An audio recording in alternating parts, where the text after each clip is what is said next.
गरुड़ पुराण में मृत्यु के बाद आत्मा का 24 घंटे बाद घर पर लौटने का रहस्य।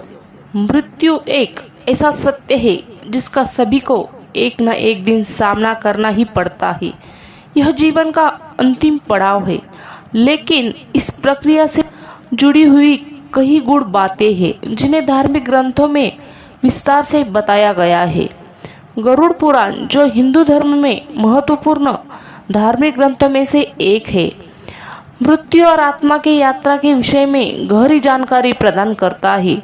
इस पुराण में बताया गया है कि मृत्यु के बाद आत्मा यमलोक जाने से पहले 24 घंटे के लिए अपने घर पर लौटती है। आइए जानते हैं कि इसका क्या अर्थ है और यह क्यों होता है। मृत्यु के बाद आत्मा का मोह।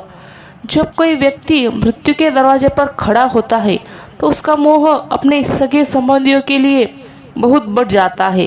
वह अपने परिवार के सदस्यों को देखकर इतना मोहग्रस्त हो जाता है कि वह इस संसार को छोड़कर जाने के लिए तैयार नहीं होता। लेकिन यह सत्य है कि मृत्यु का कोई भी प्रयास उसे रोक नहीं सकता। मृत्यु के बाद आत्मा का शरीर से विलग होना तय होता है और यमराज उस आत्मा को अपने साथ यमलोक ले जाते हैं, जहां उसके सभी कर्मों का हिसाब किताब होता है। 24 घंटे बाद आत्मा का घर लौटना। गरुड़ पुराण के अनुसार यमराज आत्मा को यमलोक ले जाने के बाद 24 घंटे के लिए फिर से उसे पृथ्वी पर वापस भेजते हैं। यह 24 घंटे की अवधि आत्मा के लिए विशेष रूप से महत्वपूर्ण होती है। इस दौरान आत्मा अपने घर लौटती है, अपने परिवार को देखती है और जो भी कुछ घटित हो रहा है उसे महसूस करती है। यह समय आत्मा को यह समझाने का होता है कि अब उसका शरीर इस संसार में नहीं रहा है और उसे अपने कर्मों के परिणामों का सामना करने के लिए यमलोक जाना ही होगा। आत्मा इस दौरान अपनी पूर्व स्थिति को महसूस करती है और अपने प्रियजनों से जुड़ी यादों में खो जाती है। वह यह प्रयास करती है कि वह अपने शरीर में वापस प्रवेश कर सके, लेकिन यमदूत नियंत्रण के कारण वह यह नहीं कर पाती।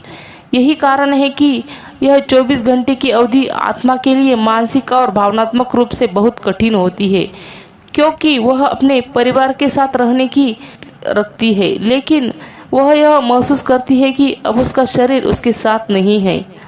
12वीं के महत्व और आत्मा की यात्रा। हिंदू धर्म में मृत्यु के बाद 12वीं का बहुत महत्व है। यह वह समय होता है जब मृतक के परिजनों द्वारा संस्कार किए जाते हैं ताकि आत्मा को शांति मिले और वह अपने अगले जीवन की यात्रा के लिए तैयार हो सके। गरुड़ पुराण के अनुसार इस दौरान आत्मा बहुत कमजोर रहती है और उसे इस संसार के मोह से छुटकारा पाने के लिए पिंडदान जैसे संस्कारों की आवश्यकता होती है। पिंडदान से आत्मा को शक्ति मिलती है और वह अपने अगले सफर के लिए तैयार होती है।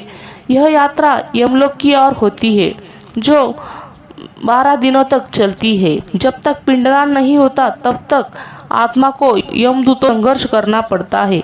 यदि 12वीं के दिन मृतक के परिवार द्वारा कर्ज लेकर भोज किया जाता है तो यह आत्मा के लिए शांति का कारण नहीं बनता, बल्कि उसे अधिक कष्ट होता है। इसलिए आवश्यक होता है कि 12वीं का भोज सही तरीके से और बिना किसी ऋण के किया जाए ताकि आत्मा को शांति मिल सके। आत्मा की यात्रा और यमलोक। गरुड़ पुराण में यह भी उल्लेख किया गया है कि मृतक के 12वें दिन तक उसकी यात्रा की शुरुआत होती है। यह यात्रा यमलोक तक जाती है, जहां आत्मा को उसके कर्मों के अनुसार शांति या कष्ट मिलता है। 13 दिनों तक चलने वाली यह यात्रा आत्मा को शुद्ध करने का कार्य करती है।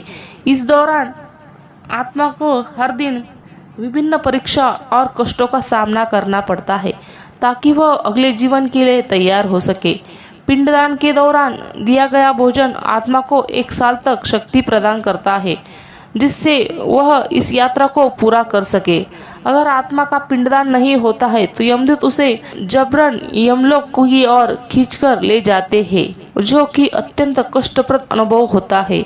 गरुड़ पुराण में मृत्यु और आत्मा की यात्रा के बारे में जो विवरण दिया गया है वह आत्मा के पुनर्जन्म और कर्मों के हिसाब से जुड़ा हुआ है।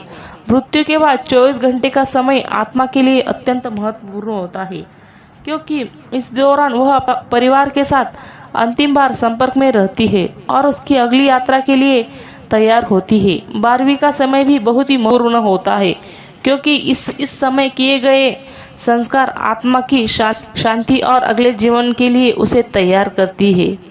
दोस्तों, यह थी गरुड़ पुराण में मृत्यु के बाद आत्मा के साथ क्या होती है यह जानकारी। अगर आपको यह वीडियो पसंद आए तो प्लीज़ वीडियो को लाइक कीजिए और हमारे चैनल वास्तु टिप्स हिंदी को सब्सक्राइब कीजिए। धन्यवाद।